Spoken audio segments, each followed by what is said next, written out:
The following content is provided under a Creative Commons license. Your support will help MIT OpenCourseware continue to offer high-quality educational resources for free. To make a donation or to view additional materials from hundreds of MIT courses, visit MIT OpenCourseware at ocw.mit.edu. It's really nice to have a resume. Whenever you want to apply for a job, you can just be like, you look really prepared, and just like, bam, these are all my activities that are relevant, and all my experience, and you look really professional, and it's really a good start to your interview or whatever you're going to start into, which we'll also talk about. So this is example resume. Obviously, Brad Pitt didn't write this for us, but this is what your resume should look like. Now, there are some mistakes on this, not mistakes, but stuff I would suggest you don't do. For example, this resume is 2 pages long, and it's really, really nice to have a 1-page resume.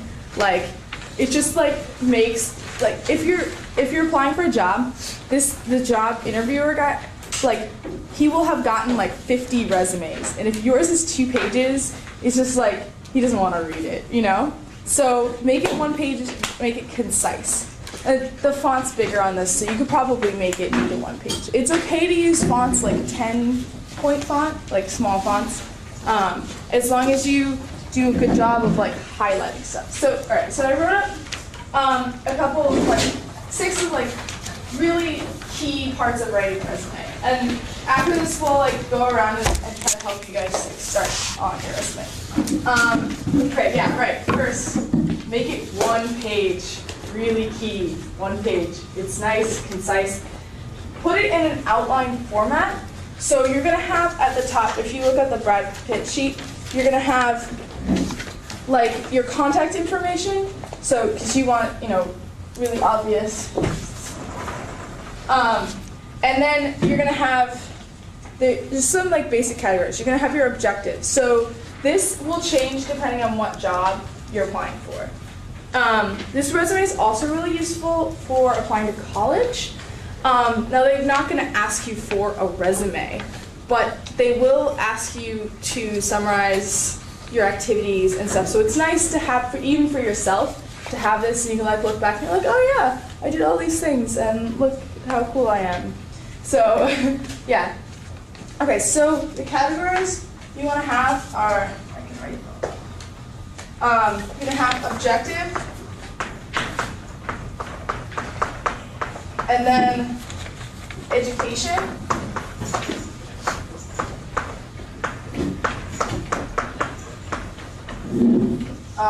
experience,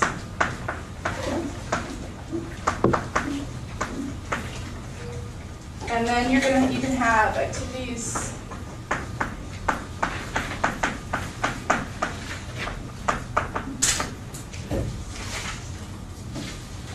and then skills. Okay.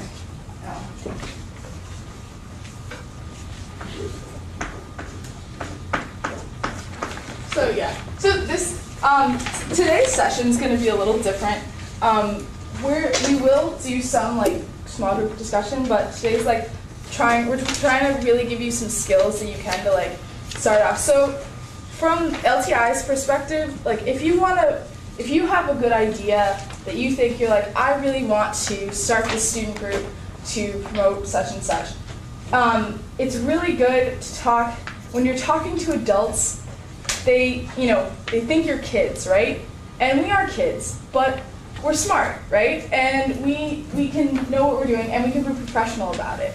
So it's really nice to be organized, and this resume is a really good way to present your credentials and that you really are up to the task, whatever it may be. Okay, so these are going to be your main categories. So your objective is going to be, let's see, so it's going to be it can be a 2-statement, it's nice to make it a complete sentence. I'm sorry, go back. Objective is what you want to get out of the job. So what for you. So here it says seeking a movie career. So when on my resume, I was looking for a research position. So I said, looking for a research position in biology to gain skills in immunology. That was something I wrote. This is going to be personal, so if you guys should be like thinking about this. And then yeah, education. I don't know if you guys all have GPAs. You guys are in the middle of high school, so you won't have like your final GPA. GPA is a nice number to have. It doesn't necessarily mean very much. So we have it down here. You want to write whatever school you're in at the moment, so like high school, and then, for example, for me, since I have high school and college, I'll put them both there. Once you get like, once I'm like a junior in college, I won't no longer have my high school there because it's less relevant. You can include classes you've taken. So if you're applying for like, I don't know, say you're applying for a research job, then I would put down I took AP biology or something. You know, whatever is relevant, don't list all your classes. But if you've taken any standardized tests, also put them there. If you've taken any, it doesn't necessarily have to be fully like classes. If you've taken, say you took an HSSP class, that was relevant, you can put that down there. The format, so resume writing, I think it's really annoying because you can't just like write down your ideas in a bullet format. There's all these like little things that you don't have to like really know, but it's nice to have like bullet, whatever your title, like whatever your activity is, and then the place. So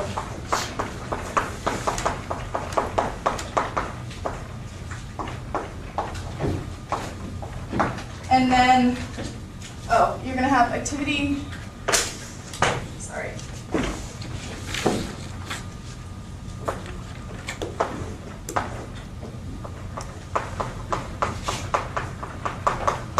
Date,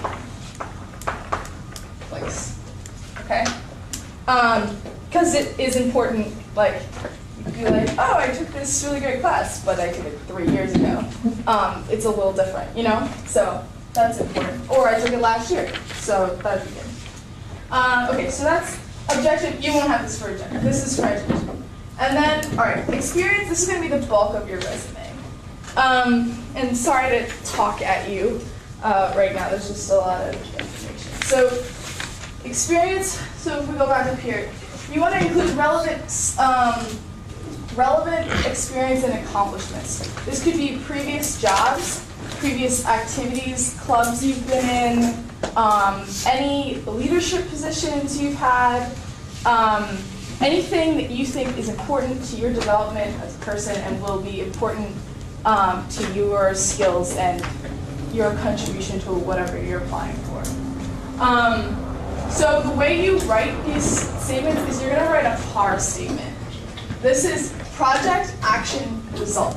So you're going to say what you, like, what happened, like what it was, what you did, and the result, like what you accomplished, right? And this should be done in a sentence or two. Okay, really concise. It's really down to the bones of your experience, but you want to put as broad a spectrum of your experience on this page as you can. So, and we'll work on PAR statements. Use action verbs. Start every sentence with an action verb. So, I was wondering if you guys might help us out and let's brainstorm some action verbs. So, an example would be analyzed, contributed, developed. Yes. Led. Led. That's good.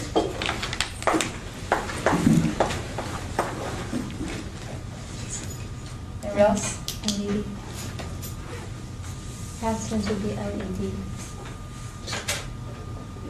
Of lead. You said lead. So the past tense would be led. Oh, it's LED, yeah. Oh, yeah. Okay. Good. Thank you. No problem. Spell everything right, too. Followed. Think about what you're going to be writing about. So, jobs that you've had, things you've contributed to. Yep. Collaborated. Collaborated. Let's get more specific. Founded. Initiated. Shout it out. Yeah, keep going. Shout it out. Pursued. Say it. Don't be shy. There you go. Doesn't it feel so much better when you say it? Shout. Someone manage? Someone say it? Discovered. Discovered? Organized. Volunteer. Now you're overwhelming her. Oh, you said I'm already being discovered. Come on now. Discovered.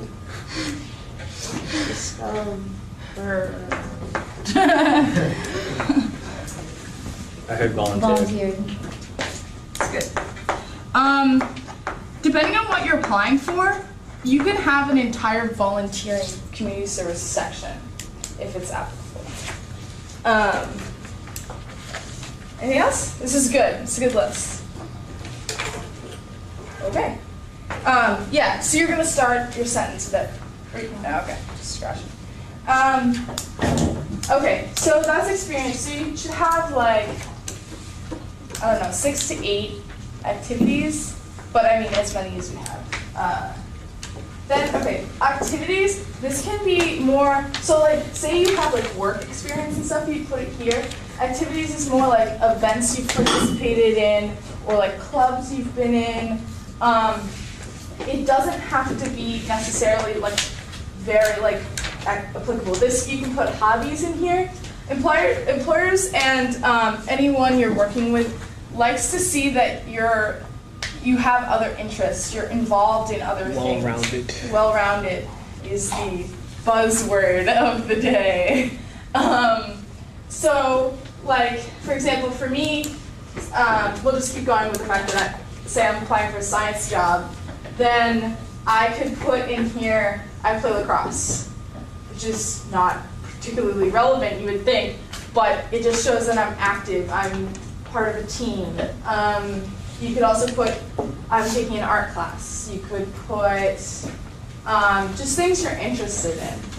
I am really good at juggling, like, you know, like, but you would put like juggling, right? Anyway, okay, so that's activities. Then skills, we're almost done. Skills is stuff like computer skills. If you're really good at using Microsoft Word, you're really good at using PowerPoint, you're really good at using Excel, anything you think would help or you think you'll have to use in whatever you're applying for. Skills can also include languages.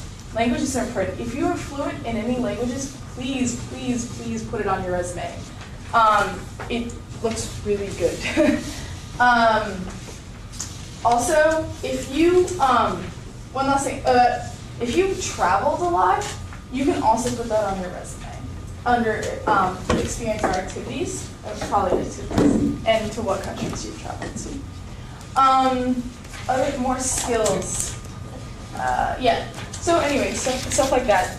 Actual like hard skills that you know. If you know how to program, put it there. Stuff like that. Question. Yes. Would you put extracurricular stuff under educational activities?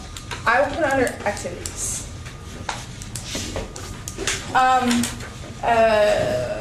Oh, okay, random thing about education, don't put your grades there. Like, you could, but it just kind of, I don't know. Yeah, don't put your grades there. Okay. Alright, and then just finish up our 6 things. Be honest, not modest. So, make sure that you present yourself honestly. Don't undercut yourself. Don't over promote yourself.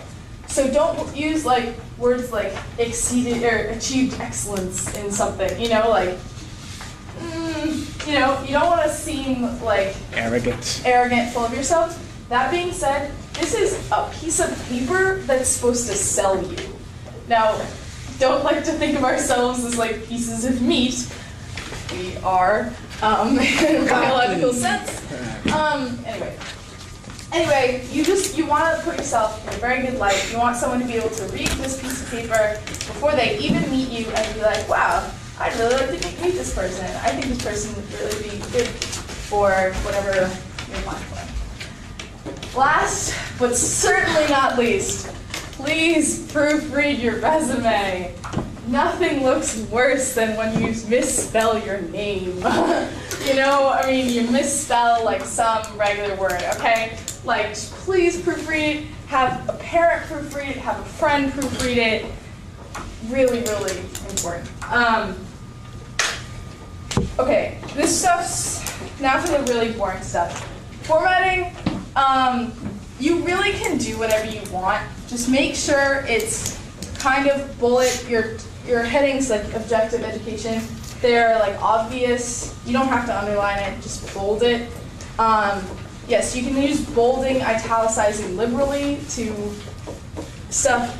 I would steer away from using font size changes, because you're gonna want to use like all 10-point font, or you may not. But I wouldn't don't make the titles like 16 and then the writing like 12, and then just use like bolding and stuff. And otherwise you can really do whatever. Just make sure it's really easy to look at. One thing that's not done very well on here is you can see like the place is overlapping with the words. Like this is really like, you think like minor stuff, but it's nice to have like a nice looking, and you'll know when it looks nice. Anyway, okay, wow, really boring lecture, but it's important. So we're going to talk about interviews. So how many people have gotten an interview or done an interview? Nerve-wracking? Nerve-wracking? My job is interviewing people. Is it? Were you interviewed? Yes, I was. Were you nervous or anything? Not really. No? Not really? Kind of. Natural at interviews? Yeah? No? No? Maybe? Alright, so interviews. They're really stressful for the most part, especially for college. If you're doing a college interview, which I recommend, or a job interview. So the first thing I'm going to talk about is appearance. So when you walk in and meet the interviewer, first thing they're going to see is you, right? You're going to see you, and they want to see someone that's kind of good-looking, not good-looking, sorry, well-dressed, well-dressed, and you don't want to be a slob. So you don't want to be a slob. And the handshake, probably the most important thing. You don't want to grip him too strong, too tight. Yeah, a very nice firm handshake, as Kenny said, is very important. Then they're gonna bring you into a room, or wherever you guys are meeting. Now that's probably the scariest part of an interview. And to avoid all that, you wanna first prepare a resume so that you can send him or her beforehand, or have one at the ready. So when you're running out of things, the interviewer can look at your resume and be like, hey, look, you've done this, this, this, tell me about it, right? So that's also something handy. Secondly, you can't predict what they're gonna say to ask you questions, but in your mind start generating questions. Like, I went to a college interview for Duke, so I was sort of, in my mind, I was going, what would he ask me? And the things were like, why did I apply to Duke? What do you see yourself doing here? Are you gonna do any clubs, activities? So it varies depending on what you're getting interviewed for. And when I was getting interviewed for a job, they asked me, why should you have this position? What qualifications you have? And to back that up, I had my resume ready, so that really helped a lot. So resume is really important. And if you're in, let's see, a setting that you're really nervous about and you can't really talk a lot. So for me, for my Duke interview, I met my interviewer at Starbucks. So I get nervous when I talk to the interviewer. And the thing that relaxed me was I bought a coffee, so that every time I was nervous, I took a sip of my coffee, but I didn't constantly drink it because it's kind of rude. But and even offer to get him a coffee or her a coffee. And that really impresses the person, and it gets them on the good side if they're really cranky from the previous interview. And for job interviews, let's see, it's really have your resume. Like resume, I can't stress enough, resumes are really important in this place. They can look at it, they glance at you, and they'll have sort of a picture of you. And if you send it in beforehand, they'll start generating questions for you before they meet you. And that's how most of the interview questions are. So they look at a resume and they'll be like, oh, this is very interesting. Maybe I can build up on that.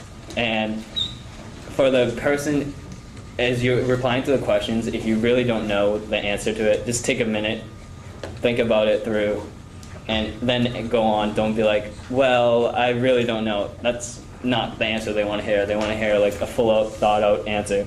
So if someone asks you, describe yourself, don't be cocky and arrogant and be like, oh, I'm the best, blah, blah, blah. You just want to describe yourself like a normal person. And interviews, they're more of a face-to-face talk, like you would talk to a friend. You don't want to be too much of a show-off and too little and be boring. So you want to have an interactive talk. So you don't want to bore the person out, be like, oh, I'm talking about me all day. And sometimes just fire questions back at him. Like at the end, they'll ask you for questions. Do you have any questions? Just fire questions back away. Like, be appropriate about the questions as well, but don't be too nervous. Like, it's kind of awkward at the end when they go, do you have any questions? And you're like sitting there like, no, not really. Just find something. Even find it like research. For job interviews, if you don't know what you're getting yourself into, research it online. Like Duke, when I did my Duke interview, I looked up some stuff about Duke that I thought were really cool. So just in case they asked me some questions about that. And if you're doing a college interview, if they ask you why you're applying there, fire it back at them. Why did you apply there? So, like, To answer that question. and yeah, no, at the end. And find a little more information about himself. Like, you want to really have a face-to-face, friend-to-friend talk. You don't want to have like a boring interview, because interview tells a person a lot, like, about you. Because most people are looking for people that can communicate, right?